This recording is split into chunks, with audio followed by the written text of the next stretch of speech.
One thing I think that's interesting to think about in terms of 2018 is the different levels of enthusiasm for politics right now across the parties, but also in the midterms relative to the presidential election. So politics is something that is hard for people to avoid right now because the president makes it impossible for people to not get even a little bit of political news every day. And because of that, I think there's more attention to this midterm than a typical midterm, but also maybe a little more enthusiasm on the Democratic side than on the Republican side because of who the president is. Well, the thing that surprised me is the Democrats have a very large lead in most of the national polling. But that doesn't seem to be translating into a guaranteed huge pickup in seats.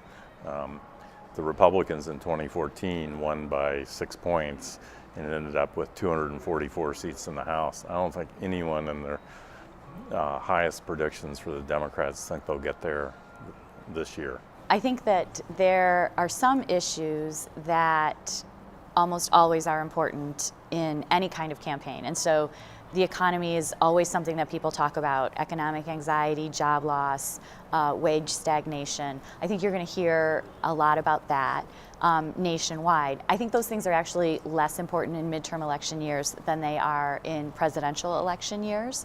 I think that trade and general these economic issues, I think, as always, are going to get a lot of conversation, but also, again, because of the party in the White House and the president in the White House, he's going to play a role, probably in the background, probably not explicitly, but people will be talking about the kinds of things that Donald Trump often talks about, which are issues that are interlaced with identity, things like immigration, things like building the wall, and there'll be a lot of talk about progress on those things too.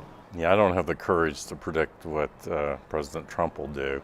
I do think if this is a big win for Democrats, then some Republicans are going to reassess whether casting their lot with Trump is a good idea. On the other hand, if Republicans manage to keep control of both the House or the Senate, or maybe even just make it close in the House and keep control of the Senate, I think they're going to be emboldened to continue along this path. 2020 is right around the corner, and we're less than a year away from when people will be declaring their candidacies, and we'll be, a year from now, we will be in the thick of the primary nominating season for both parties. And it's likely that Trump will seek his party's nomination again.